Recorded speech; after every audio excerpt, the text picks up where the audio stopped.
A história começa com um grupo de 3 pessoas encarando um buraco negro, e o cara lá da frente pede desculpas, porque ele foi fraco demais, e o Chris deveria ter sido o herói e não ele. Mas a garota logo atrás pede que por favor ele não diga isso, chamando ele de herói Evan, e ela diz que eles fizeram o seu melhor. E é claro que se fosse o Chris, sendo o gênio que ele é, e tivesse aprendido esgrima um pouco antes, ele poderia ter passado das 9 estrelas, e se tornado o herói das 10 estrelas. E graças ao seu talento insano, que permite ele aprender qualquer coisa em um instante, ele conseguiu deixar pra trás um grande legado de conquistas, e esse foi o apelido dado a ele. Mas o que ele não esperava era que a invasão do Império Mágico pelo Rei Demônio da Carnificina, nomeado de Era da Destruição, começasse, e dessa maneira começaram os recrutamentos para o grupo que vai viajar como herói. E ele ficou bem animado, pensando que essa é uma oportunidade única que aparece uma vez na vida, e ele agarrando ela vai alcançar a grandeza quando a guerra acabar, e aí sim, aproveitar suas riquezas e honra com todo o seu coração. Mas no fim eles acabaram falhando nisso, e o domínio da luz acabou caindo nas mãos do Rei Demônio da Carnificina. E eles continuam falando que se eles pudessem voltar no tempo, o Chris que deveria ter sido selecionado como o herói. Enquanto o nosso garoto pensa que o herói é uma ova, mesmo que ele pudesse voltar no tempo, ele não teria planos de passar por tudo isso de novo, e uma vida de sofrimentos já é o suficiente. Não tem sentido ele sonhar de olhos abertos com isso no momento. E eles encarando o céu, o Chris pensa que esse é realmente o fim, e deseja que na sua próxima vida, ele gostaria de nascer como filho de uma família muito rica. Só que dele percebe que esse foi o seu último pensamento, mas ele não esperava que quando abrisse os seus olhos novamente, ele tinha renascido no corpo do jovem mestre do Império Mágico. E o lugar onde ele está é o clã da magia das trevas. E como o nome sugere, ele é um dos 12 clãs que sustentam o Império Mágico. E pelo que ele conseguiu de informação, ele voltou 15 anos no tempo, onde ele voltou basicamente 5 anos antes do começo da Era da Destruição. E ele encarando o pessoal trabalhando lá embaixo, pensa que nunca esperava ver bestas demoníacas cuidando de um jardim. E além disso, ele sabe quem é esse cara. E a pessoa que ele reencarnou é o Christian Van Baren Khazar. E dele lembra de quando conversava com uma das suas amigas, perguntando se esse cara não era o nobre de uma família colateral. E a amiga dele falava que sim, e é da casa do Conde Khazar, que é uma família colateral do Condado Baren. E ele perguntava se era um clã fraco, mas ela dizia que não. E mesmo sendo uma família colateral, ela tinha uma boa posição dentro do clã das trevas. E sem falar do quão rico eles são. E ela duvida que ele encontre alguém dentro do Império Mágico que não conheça eles. E eles tinham 2 sucessores em potencial. E o mais velho é o Christian, que é um verdadeiro desgraçado, que está sempre causando problemas por onde vai. E então o Conde Khazar já desistiu dele. Mas essas notícias já devem estar velhas. E o Chris pergunta como assim. E daí ela diz que ele foi morto por um dos seus parentes. E o nosso garoto lembrando disso, ele começa a tremer na base, pensando que no fim ele vai morrer por alguém próximo dele, pensando que isso com certeza é uma droga. E ele queria ser o filho comum de uma família rica, mas teve que regressar logo ali, onde é o covil dos demônios. E ele fica se perguntando o que deve fazer.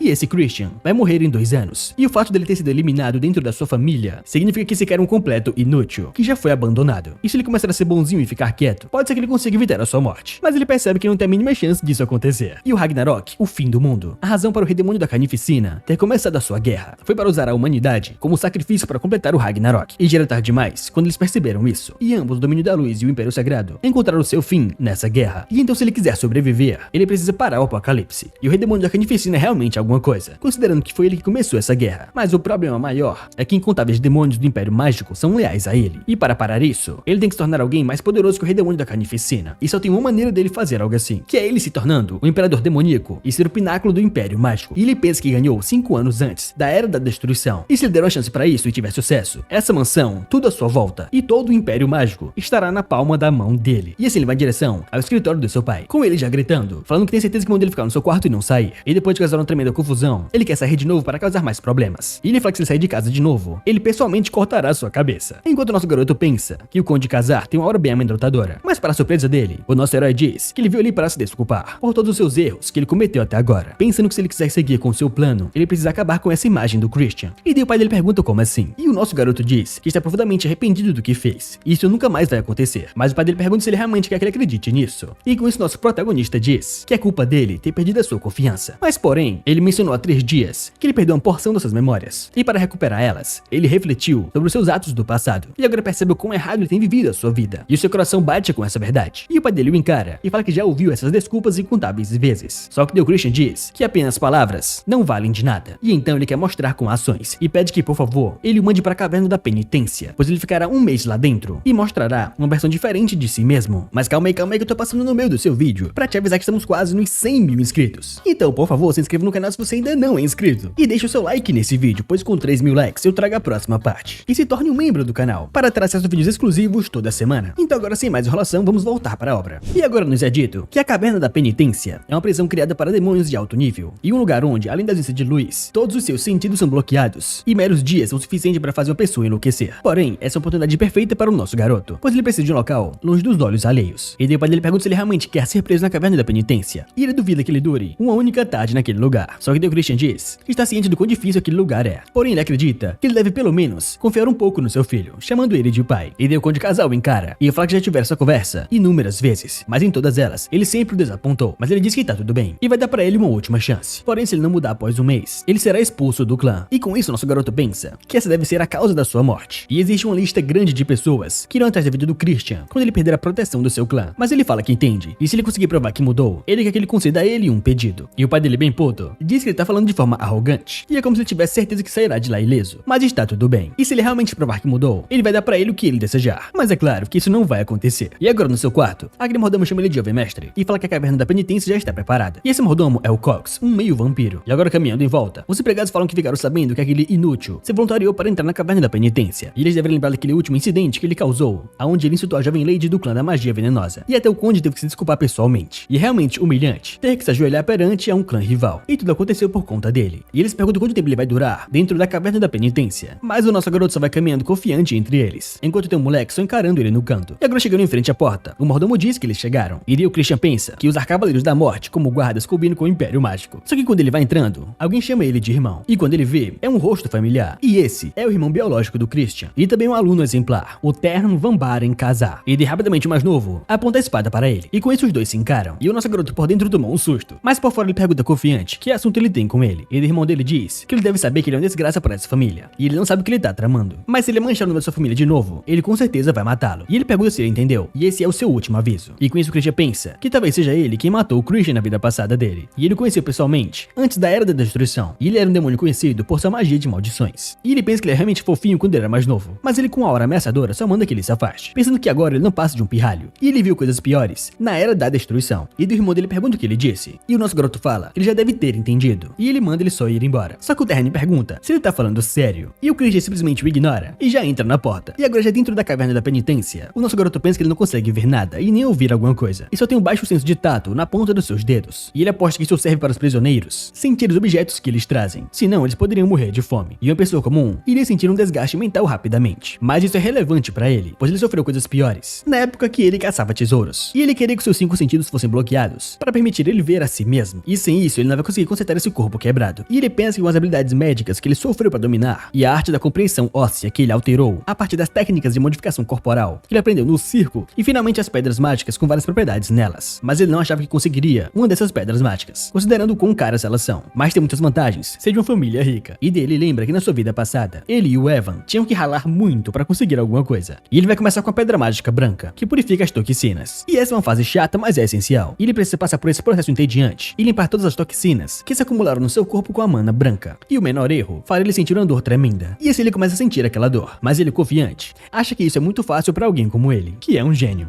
E agora alguns dias se passaram, e o chefe da família pergunta para o mordomo como o Christian está. E o mordomo diz que ele aceitou obedientemente entrar na caverna da penitência, mas eles têm medo que ele acabe não conseguindo pedir ajuda. E o pai dele pensa se talvez tenha sido um erro. E ele tinha um futuro muito promissor na sua infância, mas ele não sabe como ele acabou se perdendo tanto. E talvez a sua bênção o tornou arrogante demais. E independente do motivo, teria sido melhor morrer ou ser completamente destruído do que viver uma vida tão miserável. Mas ele lembra daquele olhar de antes. E ele não quer criar expectativas, pois ele já enganou eles demais. E ele não sabe o que fazer. E dele pergunta para o mordomo se ele viu algo estranho quando ele entrou. E o mordomo fica bem nervoso. E o pai dele só manda ele falar agora. E dele diz que na verdade, o jovem mestre levou pedras mágicas com ele quando entrou na caverna, incluindo uma pedra dos sonhos que faz as pessoas alucinarem. Mas como eles não sabem dos efeitos colaterais, eles precisariam abrir a caverna imediatamente para saber o que aconteceu. Só que o pai dele bem puto fala que não. E se esse for o caso, então deixem ele morrer lá. E agora um mês se passou. E o pai dele está em frente à caverna e pensa que ele deve estar acabado. Só que o nosso garoto vai abrindo a porta. E o pai dele fica bem surpreso com isso. E o Christian diz que ele veio vê-lo. E pelo visto ele tá bem surpreso. E como ele prometeu, ele voltou como um novo homem. E o pai dele o encara bem sentimental. E pensa que esses olhos são olhos que ele não demonstra desde a sua infância. E ele diz que então ele conseguiu aguentar. E nosso garoto pergunta se isso é um elogio. Mas o pai dele só manda ele não se empolgar demais, pois ele ainda não confia nele. E o Christian diz que então ele precisa se esforçar mais. Enquanto pensa que ele deve pensar que ele mal conseguiu aguentar na caverna. Mas não foi bem assim. E ele estava muito ocupado treinando que mal teve tempo de ficar entediado. Ele criou um corpo perfeito para que pudesse masterizar a esgrima. E graças à pedra de mágica branca, todo o seu corpo está basicamente explodindo de vitalidade. E além disso, a pedra dos sonhos foi extremamente impactante. E o mordomo tentou impedi-lo de levar uma pedra mágica narcótica como essa. Mas pensando bem, foi ótimo que ele foi teimoso. E graças às alucinações, ele reduziu drasticamente o tempo que levou para a metamorfose. E além disso, ele criou 2 núcleos. E agora, ele pode usar feitiços de uma estrela. E ele pensa que sim, de fato ele é um gênio do cacete. Exit. E ele nem precisa dizer que ele usou seu núcleo da escuridão para esconder o seu núcleo da luz. E os demônios fariam uma bagunça danada se descobrissem isso. Mas se as coisas terminassem por ali, já seria ótimo. Só que, porém, ele percebeu algo naquela pedra que veio com ele. E entende que então, alguém tentou usar essa pedra dos sonhos para o drogar e acabar com ele. E pelo visto, a pessoa que quer matá-lo está dentro da mansão. E ele vai usá-lo como sacrifício para o seu avanço. E dele diz para o pai dele que ele manteve sua promessa. E ele deve permitir que ele faça um pedido. E o pai dele pergunta o que é. E dele pede que, por favor, ele o permita usar o campo de treinamento dos Cavaleiros do Pântano Negro. O que deixa o pai dele bem puto, falando que o inútil como ele não tem nada para fazer lá. E eles são uma das 3 maiores ordens de cavaleiros, auxiliando o clã da magia das trevas. E ele deve saber que somente os melhores cavaleiros de elite podem ir para lá. Mas o Christian fala que só está pedindo para utilizar o campo de treinamento. E ele acredita que observar a coragem deles seria uma boa influência para ele. E ele não quer se juntar à ordem. E depois ele fala que certo, mas ele deve estar avisado. Ele não deve se envergonhar na frente dos cavaleiros. Só que o Christian para ele novamente e fala que ele tem mais um pedido. E descendo muda para o outro dia, já no campo de treinamento do Pântano Negro. E aqueles caras encarando ele se perguntam o que ele tá fazendo ali. E se aquele não é o jovem mestre idiota. E o nosso garoto percebe que eles estão falando mal do filho de um conde descaradamente. E pelo visto ele é realmente uma má pessoa. Mas para ser honesto, ele tem outro motivo ao ir ali. E o seu segundo pedido foi entrar na biblioteca. Mas o pai dele falou que ele só pode entrar lá se ele tiver uma carta de recomendação da subcomandante Melin. E o nosso garoto pensa que nessa biblioteca que tem os grimórios de magia negra da casa do Conde Khazar. E para aprender magia negra, ele precisa entrar lá. E ele lembra de quando conversou com seu pai, perguntando para ele por que ele colocou uma condição nisso, já que ele é um membro do clã. Mas o pai dele pergunta se ele esqueceu que ele tentou vender os grimórios no mercado negro da última vez. E daí caminhando em volta, ele percebe que o seu irmão também está lá, falando para ele que esse não é um lugar para vermes rastejarem. E nosso garoto pensa que, de novo, esse pirralho é muito irritante. Mas ele pensa que, na verdade, essa pode ser uma boa oportunidade para ele. E daí o Terne avança e fala que vai avisá-lo pela última vez, que ele deve ir embora. Ele presume que ele não quer jogar fora a vida que ele salvou por pouco na caverna da penitência. Mas o nosso garoto pergunta se ele acredita mesmo nas palavras que ele tá dizendo. E o seu pai foi aquele que permitiu ele entrar no campo de treinamento, o que surpreende muito o garotinho. Só que nesse momento alguém se aproxima e fala que respeita a decisão do conde, mas ele não é muito confiável. E essa mulher é a Melin. E nosso garoto encara e percebe que ela é bem forte. E esse poder é pelo menos energia negra de 4 estrelas. E parece que eles querem assustá-lo logo de cara. Só que deu Christian se curva e saúda a vice-comandante, o que surpreende muito ela, pensando que no fim ele aguentou sua pressão. E deu Christian fala que já que ela está intervindo, ele vai provar que é qualificado para utilizar o campo de treinamento. E ele pergunta que tal se ele lutasse contra um de seus amigos ali, o que surpreende a todos. E ela fala que as suas piadas foram longe demais. Mas o Christian fala que não fez nenhuma piada. E em vez disso, ele gostaria de solicitar que eles não usassem a energia escura, pois como eles sabem, a sua capacidade de usar essa energia está longe do que deveria ser. E ele prefere uma luta desarmada se possível. E daí a Melly fica pensando que isso é bem problemático. E pergunta se ele acha mesmo que pode dar conta de um duelo desarmado. E nosso garoto fala que vai descobrir quando eles começarem a lutar. E ele já escolheu seu oponente. E o Terne vai servir, o que surpreende muito o irmãozinho dele. E o Terne muito puto pergunta como é que ele ousa fazer isso. E a Melly diz que acha que ele deveria encontrar um oponente melhor. E ele deve saber que o jovem mestre Terne é de 2 estrelas. E o nosso garoto pensa que 2 estrelas é o nível que uma criança normal não pode chegar. E se ele não possui um talento natural, não importa se ele tem 13 ou 23 anos, ele não vai nem chegar perto desse nível de poder. Mas claro, ele também não é nada normal. E daí nosso garoto diz que ele vai provar a si mesmo de qualquer forma. E então ele deve enfrentar alguém mais forte do que ele. E ele pergunta para o Terne o que ele acha disso. E se ele está com medo de enfrentar o seu irmão mais velho. E o Terne muito puto fala que aceita o duelo. E com eles dois no centro, o pessoal fala que vai começar. E daí o Christian pergunta para vice-comandante como eles vão decidir o vencedor. E ela pensa que ele é realmente insolente, não sabendo qual é o seu lugar. E fala que vão decidir quem ganhou quando um dos lados estiver incapacitado. E o nosso garoto pergunta para o seu irmão se ele ouviu as regras. E disseram basicamente para eles caírem na porrada até alguém desmaiar. E é realmente perigoso para o seu irmãozinho. E o Terne muito puto chama ele de bastardo e fala que vai acabar com a raça dele. Mas para sua surpresa, nosso garoto dá um soco na sua cara, o que surpreende muito ele. E o Christian pergunta qual é o problema, pois a luta já começou. E o Terne manda ele calar a boca e já parte para dar um soco nele. E o nosso garoto desvia e pensa que, para falar a verdade, isso é praticamente uma trapaça. Como um demônio que nem chegou em 1 estrela, ele não tem chance alguma contra alguém que possui energia das trevas. Mas se é um duelo desarmado, ele lutou incontáveis batalhas em sua vida passada. E além disso, se eles contarem apenas domínio de poderes da luz, o irmãozão ali já está na 3ª estrela. E o pessoal bem surpreso se perguntam o que está acontecendo ali. E o Terne começa a cuspir sangue. E o nosso protagonista, irritando ele, fala que no fim ele é um bebezinho. E se ele quer que o seu irmão mais velho faça carinho nele. E o Terne muito puto pergunta que tipo de truque ele acabou de usar. Enquanto o Christian fala que ele não usou nada do tipo. Mas por dentro ele fica muito satisfeito com essa cena. E para deixar ele mais puto ainda, ele fala que ele é bem fraquinho. E pergunta o que ele vai fazer agora, já que ele é só um pirralho. E o Terne com muita raiva começa a carregar a energia das trevas. E fala que ele tá morto agora. E já partindo pra cima dele, o Christian fala que ele ficou bem rápido. E ele quer que ele o ataque mais, para que ele surpreenda a todos. E no próximo ataque, ele bloqueou o golpe do Terne. E o Terne se pergunta o que aconteceu com a sua energia escura. Mas o que ele não esperava era levar um socão no meio do seu queixo. Enquanto o Christian pensa que em uma luta é tudo sobre instinto. E depois que o Terne cai no chão, o pessoal fica chocado com aquela cena. E até a vice-comandante não entende o que tá acontecendo ali. E o Christian pergunta o que ela acha e se isso é o suficiente para mostrar que ele é qualificado. E ela bem surpresa fala que sim. E ele agradece agradece ela, pensando que no fim funcionou muito bem. E agora ele vai devorar tudo, esgrima e magia. E agora no seu quarto, ele pensa que finalmente ele chegou na primeira estrela. E ele não está totalmente acostumado a manejar a magia das trevas. Isso levou mais tempo do que o esperado. E dele toca o sino. E a sua empregada aparece, perguntando se ele chamou por ela. E essa é a Mary, a empregada encarregada do Christian. E ele pensa que eles estão usando um espírito maligno de alto nível como uma empregada. E ele tem que admitir, devido a problemas constantes que o Christian causa, eles não podem usar empregados humanos para servirem a ele. E dele pede para ela trazer um suco para ele, pois ele irá beber e depois sair para treinar. E ela pergunta se o suco é com sabor de sangue humano, mas ele só manda ela fazer de morango. E ela diz que sangue humano tem um gosto muito bom também. Mas ele bem nervoso fala que só quer de morango. E agora indo para o seu treinamento, aquele mordomo de antes pergunta se ele tá indo treinar, mesmo estando tão cedo. E ele está preocupado que ele esteja se esforçando demais. E nosso garoto só encara ele bem desconfiado. E pensa que isso é bem descarado da parte dele. E o mordomo diz que ele tem acreditado no jovem mestre Christian desde sempre. E deu o Christian bem puto. Fala que ele nunca pediu para que ele acredite nele. E quem é ele para decidir se acredita nele ou não. E daí o mordomo pede desculpas, pois passou dos limites. E quando ele vai embora, o Christian pensa que esse cara deve estar planejando alguma coisa. E agora no campo de treinamento, ele pensa que esses caras estão mais dóceis do que antes. E agora que a guarda deles foi embora, ele deveria tentar conquistar eles pouco a pouco. E um dos soldados observa o nosso garoto. E ele vai em direção à tenda da comandante, falando pra ela que o jovem mestre Christian apareceu no campo de treinamento de novo. E ela, bem preocupada, se pergunta o que ele tá fazendo ali. E o que foi aquele duelo de antes. Os movimentos do jovem mestre Terme eram definitivamente impressionantes. Mas pensar que ele dispersaria a energia dele no momento exato. E talvez ele tenha visto através do ritmo da batalha. E se esse for o caso, então ele pode ultrapassar até mesmo o talento do Lord Ashid, o herdeiro da família principal. Mas ela pensa que não. Ele ainda é um degenerado. E é impossível para ele diminuir essa diferença. Só que para sua surpresa, ela sai da tenda e pergunta por que está tão barulhento ali. E o soldado diz que o jovem mestre parece ter tido um pequeno probleminha com o escudeiro e acabou derrotando ele. E eles se perguntam o que aconteceu ali, já que o Cannon já é de uma estrela. E sem chance daquele degenerado já ter chego a uma estrela. E de nosso garoto diz que ele queria ver a força dos tão falados grandes cavaleiros do Pântano Negro. Mas parece que eles não fazem jus à reputação deles. E ele pergunta se eles querem vir pra cima de novo, ou se eles são apenas cavaleiros covardes. E de onde eles dão um passo à frente e fala que se chama Thorin. E o Christian pensa que eles caíram bem na sua armadilha. E isso ele manda ele vir pra cima, pensando que nunca esperava que eles obedientemente ensinariam técnicas secretas dos cavaleiros para um degenerado como ele. E se esse é o caso, a única escolha que lhe resta é roubar desse jeito. E ele começa a aprender as técnicas de todos eles. E depois acerta um golpe bem na cara daquele gigante. E depois que ele é derrubado no chão, ele só senta no seu corpo. E o pessoal chocado se pergunta o que aconteceu ali. E Davis, comandante, pensa que então ela não estava errada. E o nosso garoto diz que é realmente decepcionante. E parece que ele tinha esperanças demais nesses cavaleiros. Mas as suas habilidades parecem ser patéticas. E ele pergunta se a vice-comandante irá assumir a responsabilidade por isso. E ela, com muita raiva, fala que entende que ele esteja feliz por uma vitória inesperada. Mas ela pergunta se ele não está indo longe demais. E nosso garoto diz que não. E que tal a vice-comandante mostrar a ele as habilidades dos cavaleiros do Pântano Negro. E isso ela pega a espada de um soldado e já lança pra cima dele. E o nosso garoto fica bem surpreso. E ele manda numa aura de fúria, chama ele de desgraçado. E fala que só precisa de um segundo para lidar com alguém como ele. E se ele pergunta para ela se ela planeja enfrentar alguém como ele com seu poder total. E o que acha de usar apenas o nível 1 de estrela e proibir magia negra. E ela pergunta como assim uma estrela? Ela vai quebrar as duas pernas dele com metade disso. E ele diz que então ele terá que apostar suas pernas. E ele pergunta o que ela pode postar afinal. E ela já avança pra cima dele, só mandando ele calar a boca. E já sentindo aquela pressão da espada, ele fica bem surpreso. E os dois começam a se golpear. E o pessoal em volta observando, falam que considerando que o oponente dele é a vice-comandante, ele está se saindo bem. E aquela mulher fica pensando que isso não é possível. E por algum motivo, os seus golpes não o alcançam. E ele é fraco até os ossos. E se comparar a ela, deveria ser impossível. Mas quando ele enfrentou o Terne, e na luta de agora há pouco, isso aconteceu de novo e de novo. E nosso garoto fala que então, as coisas não estão indo da forma que deveriam ser. E ela, com muito ódio, só manda ele calar a boca. E já começa a ativar sua magia, juntamente com a sua espada.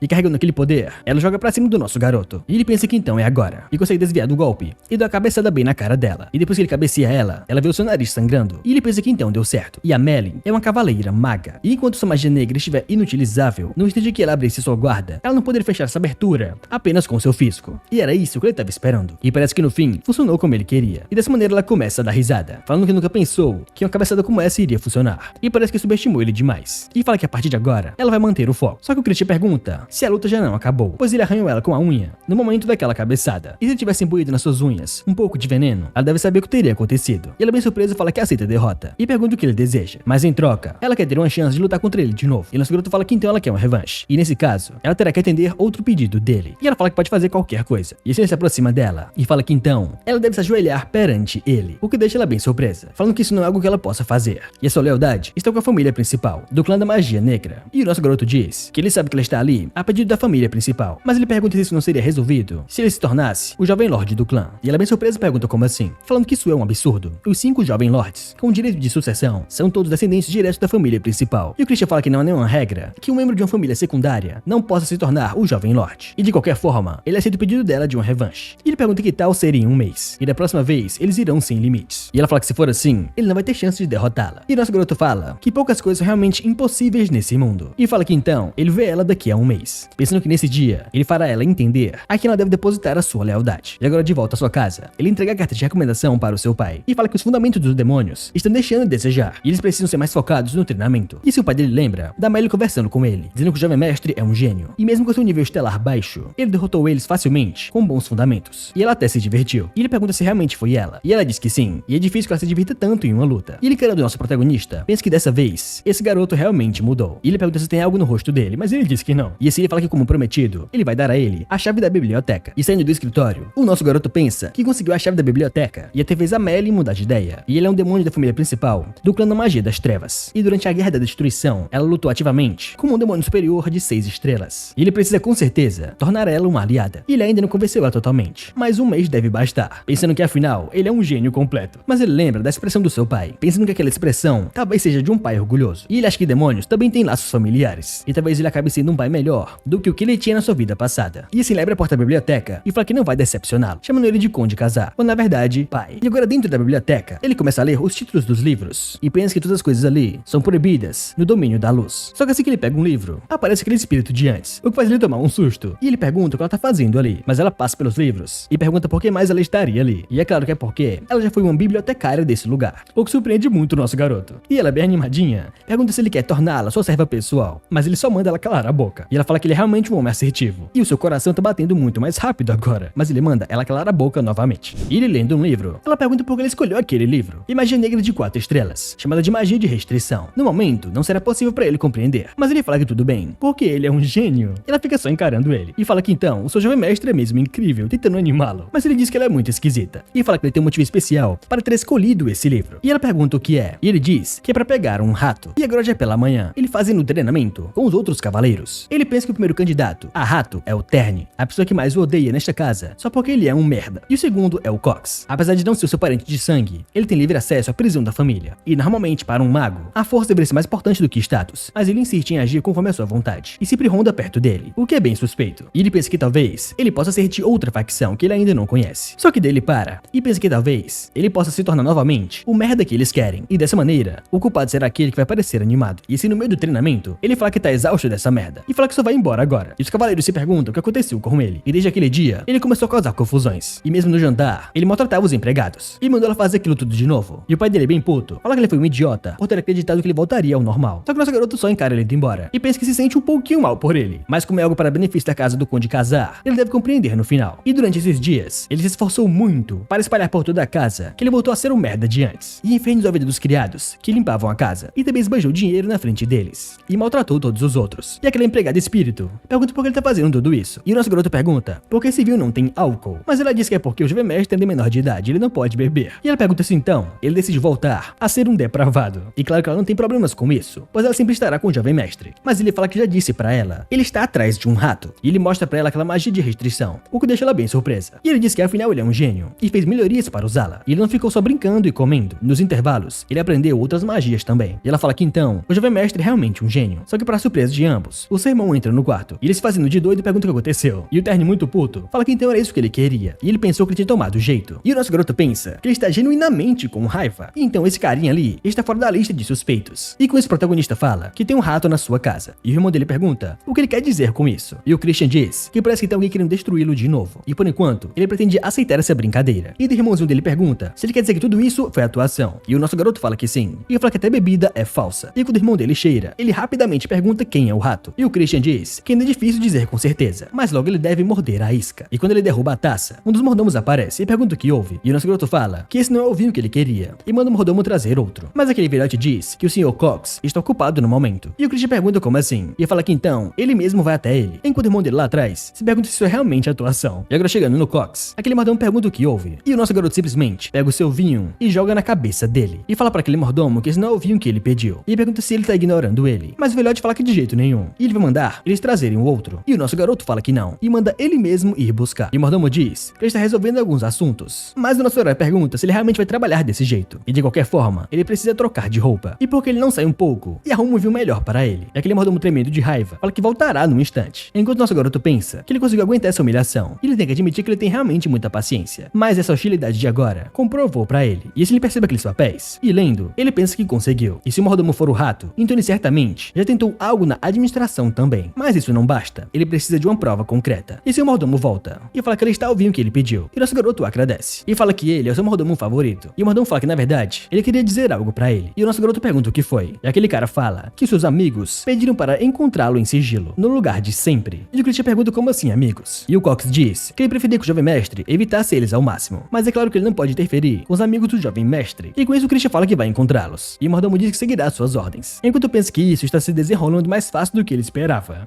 E agora em uma sala privada, um dos amigos dele diz que parece que ele mudou bastante ultimamente, e o Christian é o melhor entre eles, mas o nosso garoto só encara aquela garota do outro lado, e pensa que fazer uma criança tão jovem servir bebidas, esses caras realmente são sem vergonhas. E aquele gordinho fala que agora eles irão beber um pouco, e esse nosso garoto sente o cheiro daquela taça, e já joga ela na cabeça daquele gordinho, e aquele cara pergunta o que ele tá fazendo, e o nosso garoto diz que eles estão brincando com bebida sagrada, e pela sua reação, parece que ele sabe o que colocaram nela, e assim ele toca bem na testa daquela garota, e coloca ela pra dormir, e ele pergunta pra eles se eles acharam que ele não sabia usar magia, e agora não é hora de ficarem surpresos, já pegando os dois pela cabeça e jogando contra aquela mesa, e depois de espancar os dois, aquele loirinho pergunta o que diabos ele tá fazendo, e o nosso garoto diz que se nem apanhando ele entende, então ele deve morrer bem ali, e depois de espancá-los e amarrá-los, um daqueles caras pedem perdão ao jovem mestre, eles só fizeram o que mandaram, que era drogar o jovem mestre e matar aquela garota, e depois culpá-lo pelo assassinato, e daí o protagonista pergunta quem deu essa ordem, e eles não querem falar, só que o nosso garoto dá um chute naquela faca, e pergunta se então ele quer perder a sua cabeça, e aqueles caras chorando falam que foi o Cox, e pedem perdão novamente, e o Christian pergunta se é mesmo, e eles dizem que juram que vão fazer algo por ele, e daí o Christian diz que vai aceitar esse juramento, e agora eles devem ouvir bem o que ele vai dizer, e fazer exatamente como ele mandar, já usando sua magia pra cima dos dois, e depois que eles caem no chão, o feitiço está completo, e agora pela manhã, aquele mordomo corre em direção ao conde, e o conde pergunta o que houve, e o Cox diz que o jovem mestre cometeu um assassinato, e ele estava bêbado e matou um criado, depois jogou o corpo no rio, e parece que essa situação não poderá ser resolvida tão facilmente, e ele pergunta o que eles devem fazer, e daí o conde diz para ele trazer o Christian ao Tribunal dos Magos Negros, pois ele usará sua autoridade para o julgamento imediato, enquanto lá no fundo, aquele Cox só dá um sorrisinho, e agora no tribunal, o nosso garoto diz que é inocente, e o pai dele fala que ele continua mentindo, e fala que até houve um testemunho, mas o Christian fala que isso não aconteceu, porque é impossível, e parece que houve um mal-entendido ali, e assim aquela garota vai entrando pela porta, e o nosso protagonista diz que a criada morta talvez seja aquela garota, e os dois caras ficam bem surpresos, e ela fala que o jovem mestre levou ela pra casa quando ela desmaiou, e até deu dinheiro pra ela para pagar o aluguel, e na verdade, os verdadeiros culpados são aqueles dois, e eles colocaram drogas na bebida do jovem mestre, e o pessoal se pergunta o que tá acontecendo ali, e com isso o Christian ativa o feitiço selado nos dois, e eles ficam meio que hipnotizados, e começa a falar que é verdade, e eles fizeram uma falsa denúncia, pois o mordomo Cox pagou eles para incriminar o jovem mestre, e aquele mordomo pergunta que absurdo é esse, e o conde não pode acreditar nisso, pois o jovem mestre e os seus amigos estão tentando incriminá-lo, e o mordomo pergunta se isso não é cruel demais, e como ele pode envolvê-lo nessa brincadeira horrível, e daí o nosso garoto diz que como a vítima desse caso, ele pode fazer um pedido, e o pai dele pergunta o que ele deseja, e o nosso garoto confiante fala que gostaria de interrogar pessoalmente o mordomo Cox sob a autoridade do conde, o que surpreende muito seu pai, e fala que então ele vai fazer isso, e o Cox será julgado como réu, o que surpreende muito aquele mordomo, mas o pai dele diz que se ele agir de maneira inadequada, ele vai pará-lo imediatamente, e dessa maneira o nosso herói fala que em nome do grande governante do Império Mágico, a sua majestade o Rei Demônio, e como representante do Conde Khazar, ele pergunta ao réu Cox se ele jura dizer apenas a verdade em resposta às perguntas dessa corte, e o mordomo fala que jura, e o nosso garoto diz que em nome do representante do Rei Demônio, ele pergunta novamente se o réu Cox jura dizer apenas a verdade, e aquele mordomo fala que jura, mas para surpresa dele, uma magia é ativada, e na sua cabeça, uma marca é selada, e depois seu volta percebe que então, esse é um selo de restrição, e se pergunta como aquele pirralho pode usar uma magia negra de quarto nível, e é dito que o selo de restrição foi modificado para poder ser usado por magos de nível inferior, mas há uma condição, onde o réu deve fazer 2 juramentos, e o Cox acabou de cair na armadilha do nosso garoto, e aquele mordomo pergunta o que ele fez com ele, e com isso o Christian diz que ele jurou agora há pouco, que ele só falaria a verdade, e ele manda ele dizer agora, porque ele ordenou que eles o incriminassem, e aquela magia começa a fazer efeito na cabeça do Cox, e ele babando fala que recebeu ordens, aquele homem tinha provas contra ele, e o chantageou, e ordenou que ele destruísse o jovem mestre desde a sua infância, e o nosso garoto diz que então, foi ele quem o tornou assim, e agora, eles têm provas sobre isso, e pergunta quem deu essa ordem a ele, mas o mordomo pede que por favor, ele não peça para ele dizer isso, pois senão ele vai estar morto, mas o Christian ativa a magia e manda ele falar agora, e o mordomo diz que foi o segundo príncipe da casa Baron, o Ashid de Baren, o que surpreende todo mundo no salão, e ele fala que agora ele vai matá-lo, então ele precisa fugir, só que rapidamente nosso garoto pega uma espada e corta a cabeça do mordomo, o que surpreende muito seu pai, e o nosso garoto diz que em nome do conde, ele executou a sentença contra o criminoso, e depois que ele mata aquele cara, agora. O pai dele pergunta por que ele tomou essa decisão. E o Christian diz que se tivesse deixado o Cox vivo, a família principal teria fabricado provas para cobrir esse incidente. Eles não podem ser descuidados assim. E além disso, a sua intenção é fazer com que todos saibam a verdade, que o Ashid tentou sabotá-lo. E o pai dele fica preocupado com isso. E se lembra uma fenda dimensional e pede para que ele o siga. E com os dois fora de vista, o Conde diz que esse é um campo de treinamento secreto. E como ele havia dito, ele quer dizer que o Ashid vai causar mais problemas por causa do conflito de sucessão. E o poder da família e sua autoridade é diretamente usado para favorecer o sucessor da qual eles apoiam. Mas a decisão dele estava correta. Só que ele sente que ele agiu sem pensar. No entanto, com as coisas como estão agora, eles terão que apoiar a primeira jovem senhorita. E o jovem Lorde está fora de cogitação. E ele é um completo lunático, maluco, sanguinário. Mas o Christian diz que existe outra opção, que é que ele se torna o sucessor. O que surpreende muito seu pai falando que é uma loucura. Mas nosso herói fala que alguém de família secundária pode ser reconhecido como sucessor se tiver a capacidade necessária. E o pai dele diz que isso é uma regra só por nome, mas não é levado a sério. E daí o nosso garoto diz que ele não tem certeza disso, pois se fosse, porque o Ashid tentaria sabotá-lo. E o pai dele diz que ele pode ser talentoso na idade do Ashid, mas está muito atrás dele agora. E o Christian diz que ele fica mais forte e rápido, e por isso ele precisa da sua ajuda. E ele pede que, por favor, ele use a sua autoridade para recomendar para o rito sombrio daqui a 2 meses. E o pai dele diz que ele precisa chegar às 2 estrelas para participar do ritual. E se ele entende que acabou de chegar na Primítria, mas o nosso garoto diz que ele terá certeza de chegar na 2ª estrela em 2 meses, o que surpreende muito seu pai. E daí o nosso herói diz que ele pede ajuda para ele, o seu único pai. E agora dentro da mansão, os empregados falam que o jovem mestre mudou muito, e eles ouviram dizer que o Conde tem treinado ele pessoalmente todos os dias. Eles se perguntam quanto ele vai aguentar. E no meio do treinamento, o nosso garoto diz que ele deve amarrá-lo com a esgrima do lamaçal e cortar com a esgrima da foice negra. E ele pergunta se está certo, e o pai dele diz que sim, mas fica muito surpreso que ele foi capaz de entender na hora. Só que o Christian pergunta se ele realmente precisa fazer dessa forma, e porque eles mantêm elas separadas. E o pai dele pergunta como assim, e daí aparece algo nas suas costas, e o nosso garoto diz que ele imagina que pode utilizá-las de uma forma mais eficiente. E assim rapidamente, ele corta aquele cogumelo em 2. E o pai dele pergunta se essa foi a esgrima do lamaçal, e como ele conseguiu dominá-la em pouco tempo. E daí o Christian diz que ele usou a esgrima do lamaçal, mas juntou com a sua energia da esgrima da foice negra. E o pai dele fica muito surpreso por dentro, se perguntando como é que alguém de estrela 1 pode ser capaz de fazer isso. Mas ele por fora fala que isso é bem poderoso, mas usar 2 técnicas no mesmo momento tornaria difícil o uso de maldições. Mas o nosso protagonista diz que é muito fácil pra ele, e ele não deve se incomodar de forma alguma, já mostrando como faz na hora, ou deixa o pai dele de boca aberta. E agora 15 dias depois, o nosso garoto tá morto de tanto treinar, e alguém aparece do seu lado, perguntando se ele já está cansado. E daí a Melanie diz que o duelo não está muito longe, e ele está aguardando ansiosamente pelo dia que eles prometeram lutar. E daí o Christian diz que ele está fazendo o seu melhor para atingir as suas expectativas. Só que a Melanie fala que ele está ciente do seu incrível fortalecimento, mas ele ainda é uma estrela, e ele nunca vai conseguir fazer ela ficar de joelhos. E daí o Christian diz que ela pode ter certeza que isso vai acontecer, e mesmo assim, ele tem certeza que aprenderá alguma coisa no duelo, então não vai ser pra nada. E ela fala que ele ainda tá cheio de energia, e ela espera que ele ultrapasse seus limites,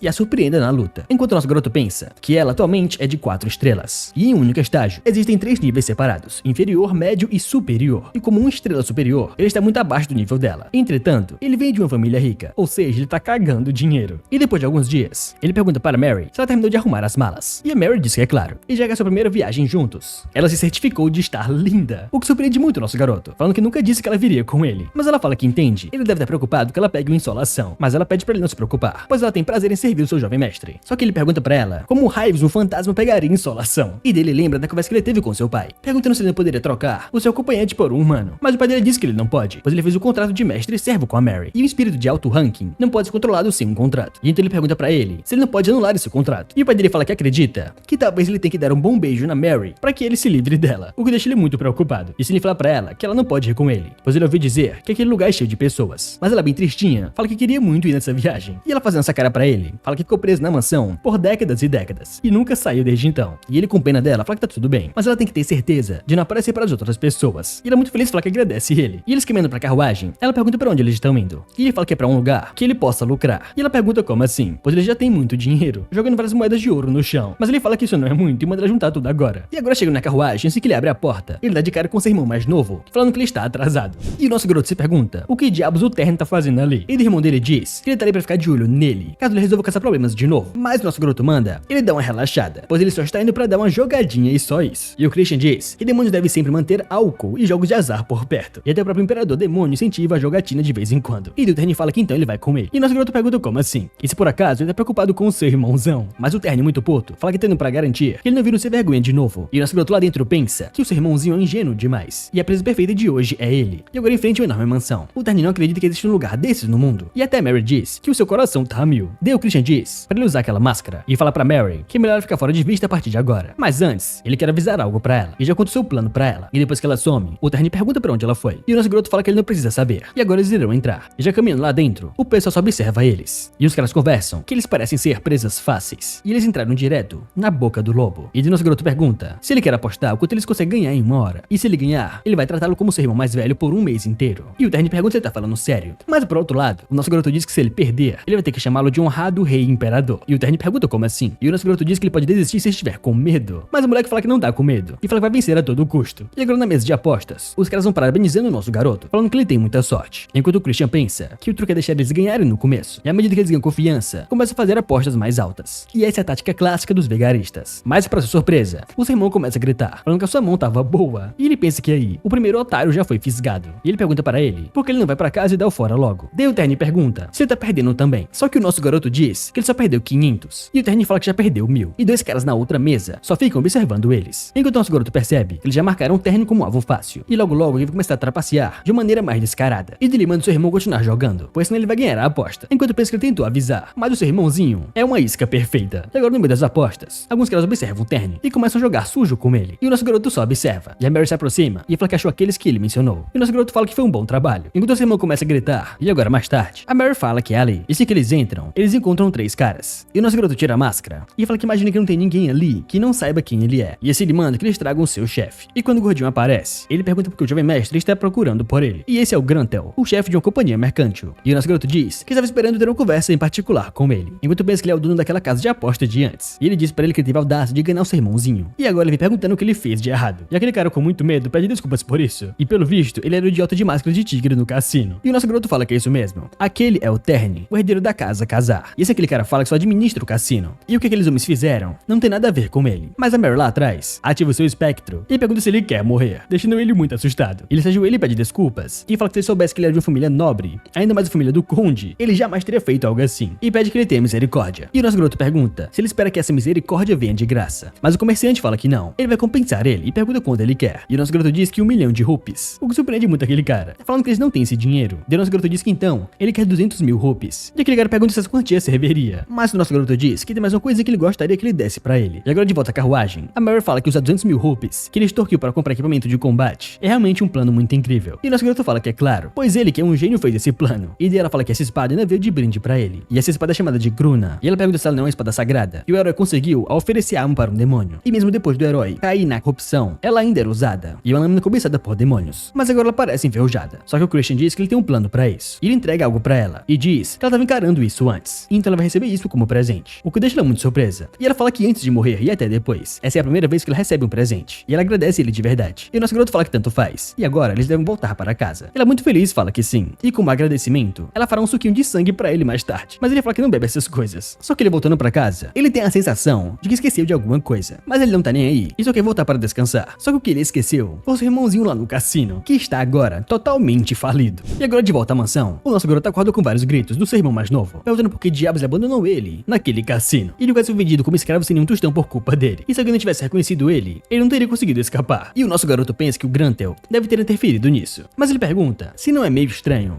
o jeito que ele está chamando ele. E ele perdeu aquela aposta, então ele tem que cumprir a sua promessa. E agora ele deve chamá-lo de respeitável rei, imperador, majestade e irmão. O que surpreende muito o Terni. E o Terni tenta falar, mas não consegue. E o nosso garoto manda ele repetir. E ele começa a gritar e chamá-lo de respeitável rei, imperador, majestade e irmão. E com isso o Christian diz que daqui pra frente é bom ele se comportar direitinho e tratar esse grande irmão com o respeito que ele merece. E o Terni diz que um dia ele vai se arrepender de fazer isso com ele. Enquanto o nosso garoto pensa que aquele garotinho adorável cresce e acaba matando o Christian. E deve ser por causa das armações daquele desgraçado, o Ashid, o filho de Langham, o patriarca interino do clã da magia das trevas, o herdeiro de maior prestígio. E ele não sente nada de especial sobre isso, já que ele nem é o verdadeiro Christian. Se ele quiser se tornar o herdeiro, não tem como ele fugir do confronto com esse cara. Ele deve aguardá-lo, pois ele irá devolver com juros tudo que ele causou a ele. Mas antes ele precisa fazer com que a Merlin fique do seu lado primeiro. E se ele encara aquela espada de antes, e ele pensa que essa Gruna é uma espada que muitos magos já tentaram dominar, mas o motivo dela estar enferrujada e pegar poeira como uma relíquia velha é que todos falharam. E agora ele quer ver como ela vai reagir com ele. E segurando a espada, ele percebe que no fim ela foi feita para canalizar o poder sagrado da luz. Então até que faz sentido. Mas no fim das contas ainda é só uma arma. E se ele conseguir analisar e quebrar o padrão que rejeita a energia mágica, ele acha que deve dar certo. E se ele começa a remontar e remodelar a Gruna, e ele pergunta se não tá doendo e manda ela se render logo, pois ele tá preparado para continuar até de manhã. E se for preciso, ele vai reconstruir ela do zero. E depois de alguns dias, no campo de treinamento secreto, o nosso garoto chega e o pai dele pergunta se ele está pronto. E o nosso garoto fala que sim, mas pergunta quem é aquela pessoa. E ele percebe quem é e se curva, saudando a comandante dos Cavaleiros da Sombra Negra. E ela fala que já faz um bom tempo tempo que eles não se veem, chamando ele de sobrinho. E essa é a Mary, comandante dos Cavaleiros da Sombra Negra, e a filha do líder do clã, irmã de sangue do seu pai e do Marquês Langham. E ela apoia o líder do clã e cuida das missões secretas e da vigilância interina. E é uma verdadeira potência dentro do clã da magia das trevas. E eles perguntam o que essa pessoa tá fazendo ali. E o pai dele diz que a Lady Mary está ali por causa do incidente com o Cox. E ela pergunta se aquele garoto não foi atrevido. E nosso garoto se pergunta se talvez o líder do clã quer proteger o Ashid. E se for isso vai complicar bastante. Mas ele diz que o líder deve estar desocupado se tá prestando atenção numa coisa dessas. E ela fala que isso é usado da sua parte. E ele não se importa com briguinhas de crianças. Mas ele tá curioso sobre ele. O que surpreende muito o nosso garoto. E perguntando-se então, essa é a sua chance de chamar a atenção do líder do clã. Mas ela fala que mesmo assim, ela não sabe se ele é corajoso ou maluco. E ele nem chegou no nível de 2 estrelas. E quer desafiar a Merlin para um duelo. Só que o nosso garoto diz que agradece pela preocupação dela. Mas ele tem um plano, mostrando a sua espada. E ela pergunta se aquilo não é a Gruna. E ela fala que ele enlouqueceu de vez. E ela sabia que ele era inconsequente, mas não tanto assim. E ela pergunta para o pai dele se ele não tinha dito que o Christian finalmente tinha caído na real. Só que o pai dele jura que é verdade. Mas para a surpresa dela, o nosso garoto pergunta se tem uma regra dizendo que ele não pode usar essa espada. E se ele ganhar, não importa o método. Mas ela fala que a Gruna é a espada que nem o líder do clã conseguiu usar. E a energia sagrada nela vai reduzir as cinzas. Só que o Christian pergunta se é mesmo. E mostra a espada para ambos. Só que ela não tem nenhuma reação. E pergunta se é falsa. Mas o Christian pede para ela confirmar por si mesma. E entregando a espada para ela. Assim que ela toca na espada, o poder dela começa a expelir o seu próprio poder. E ela pergunta como é que ele conseguiu fazer isso. E o nosso garoto diz que é um segredo profissional. Então ele não pode contar. Mas uma coisa é certa. Ele é um gênio que consegue empunhar uma espada que nem mesmo o líder do clã conseguiu domar. E é simples assim. O que deixa o seu pai bem emocionado. E agora lá atrás, saindo de um portal, a Merlin diz que é divertido e domar uma espada sagrada. Quem diria que isso seria possível? E ela fala que isso não importa, pois esse será o seu último dia. E agora o duelo começa. E a Merlin parte pra cima do nosso garoto. E o Christian consegue defender. Mas pense que como esperado, sem restrições, o seu poder e velocidade são incomparáveis aos de antes. E com essa diferença, ele nunca será capaz de acompanhar. Só que ele bloqueia mais uma vez o ataque dela. E os dois lá atrás ficam bem surpresos. E a irmã dele pergunta se o poder da espada sagrada está dispersando a energia demoníaca. E ela diz que nesse nível, ele já superou sua irmã mais velha, quando ela ainda era uma criança. Mas ela diz que não é só isso. Ele deve observar como ele ajusta seus movimentos para manejar a espada sagrada. E vendo aquilo, a Merlin fica bem surpresa com o ataque repentino dele. E esse conde diz que o impacto é considerável, mas para ele parece que a energia demoníaca está instável. Mas ela diz que não. E ele está ajustando a energia demoníaca a cada instante para evitar a rejeição da espada sagrada. E assim a Merlin dá uns passos para trás. E o nosso garoto pergunta se ela está gostando da luta. E ela fala que veio pensando nisso. E se talvez por acaso ele consegue prever seus movimentos. E o Christian diz que ele tem uma visão bastante afiada. E toda a técnica de esgrima tem uma postura como base. E para um golpe decente, é preciso erguer o braço. O que significa que os músculos dos ombros e do braço devem se mover. E isso vale tanto para os mestres quanto para iniciantes. E ela, bem surpresa com isso, pergunta então que tal isso, já ativando seu poder para cima dele. E ela pergunta se ele não esqueceu, pois os Cavaleiros do Pântano Negro são espadachins demoníacos. Só que para sua surpresa, o nosso garoto fala que foi por pouco. E ela pergunta se ele realmente tem um artefato de purificação. E o Christian fala que sim, graças ao seu pai. Mas o pai dele diz que isso deveria ter guardado no seu estoque. E para o choque dos dois, o Christian fala que ele é bem habilidoso na arte de furtar coisas. E em combate, o uso de itens também faz parte da habilidade. E se ele pega algo da sua roupa e joga para cima, e é uma bomba negra. E a Merlin foge, tentando se defender. Mas o Christian diz que não adianta tentar escapar, já com outra bola vermelha bem na sua frente. Isso acontece uma outra explosão. E o nosso garoto pensa que esse artefato foi comprado com o dinheiro que ele tirou do Grendel. E funcionou perfeitamente. E ele começa a gritar falando que ela ainda tá viva e manda ela sair logo dali. E se lançar em direção a ele. Só que rapidamente o nosso garoto bloqueia a sua espada. E simplesmente destrói ela na frente de todos. E com esse pai dele bem feliz, fala que então é por isso que ele jogou aquela esfera corrosiva no ar. E ele pergunta se a irmã dele não acabou de ver isso. E ela fica só calada, encarando aquela luta. E Merlin se aproxima e chama ele de jovem mestre. E com um sorrisinho diabólico, ela fala que está se divertindo muito. E pergunta qual será o seu próximo ataque. E a Mary diz que a Merlin perdeu o controle. E eles precisam detê-la agora. Só que para surpresa de ambos, nosso garoto bloqueia o golpe dela. E a Merlin se pergunta como ele desviou do ataque. E o Christian rapidamente joga ela contra o chão e bota sua espada bem no seu pescoço. E diz que parece que ele venceu. E pergunta se foi uma luta satisfatória. E seu pai lá atrás fica bem animado. Enquanto a sua tia só observa. E a Merlin começa a rir. E fala que todo o seu corpo tá arrepiado. E essa luta foi incrível. Daí o Christian fala que quanto à sua proposta anterior, ele espera uma resposta em breve. E mesmo que ele tenha vencido, se ela não quiser, ele respeitará a sua decisão. E lealdade não pode ser conquistada à força. E dela pergunta se ela servir ao jovem mestre para batalhas assim no futuro. E nosso garoto fala que quantas ela quiser. E isso lhe formou a sua primeira aliança. E agora no quarto da mansão, a Mary pensa em controlar a energia demoníaca desse jeito é realmente algo muito difícil. E no passado, o pai dela falava que isso não ia acontecer. E ela perguntava se nem mesmo o mestre da família consegue. Mas ele diz que é possível por um curto período. A energia demoníaca está sempre em constante oscilação. Ou seja, seria necessário ajustar frequentemente para que possa ser usada. Mas que conseguiria fazer isso em uma luta. E talvez um demônio de Gehenna ou um dragão demoníaco. Fora isso, só um lunático que manipula energia demoníaca como se respirasse. Só assim seria possível. E assim ela pensa no nosso garoto. E acha que talvez ele possa realizar o antigo sonho do seu pai. E agora na cozinha da mansão, um orc gigantesco vai fazendo um bolo de morango. E o nosso garoto vendo aquela cena, fala que não acredita que um bolo de morango que ele comeu até agora tenha saído daquelas mãos. E a fantasminha logo atrás dele fala que apesar das aparências, as suas habilidades são excelentes. E daquele orc pergunta o que o jovem mestre faz na cozinha. E o nosso garoto diz que ele pensou em fazer alguns biscoitos. E a empregada pergunta como assim biscoitos? biscoitos. E o nosso garoto diz que tem alguém para que ele quer dar esses biscoitos. E a empregada bem tristinha pergunta se ele quer dar pra outra mulher. E ele diz que não é nada disso. E daquele orc fala que sabe assar biscoitos muito bem. Mas o Christian diz que está tudo bem e o importante é fazê-los com esforço. E ele mesmo vai cuidar disso, pois ele é bastante habilidoso com biscoitos. Só que para surpresa dele, um pouco de molho de morango é jogado na sua cara. E ele vê duas mulheres orcs gigantescas mexendo naquela panela. E eles perguntam se a sua fantasminha não misturou sangue com aquele suco de morango. E agora quando a Mary tá indo embora, o nosso garoto para ela e ela pergunta o que houve. E ele fala que antes de ir embora, ele quer entregar algo pra ela. E ele mostra uma caixa. E ela pergunta se isso não é biscoitos. E ela bem feliz, fala que não precisava de algo assim. Mas o Christian diz que fez porque ficou feliz em revê-la e pede que por favor ela aceite. Enquanto o pai dele lembra que ele perguntou pra ele o que a senhora Mary gostava. E esse ele entende o porquê ele perguntou aquilo ontem. E o Christian pede pra ela experimentar. E ela pergunta se foi ele mesmo que fez. E assim que ela prova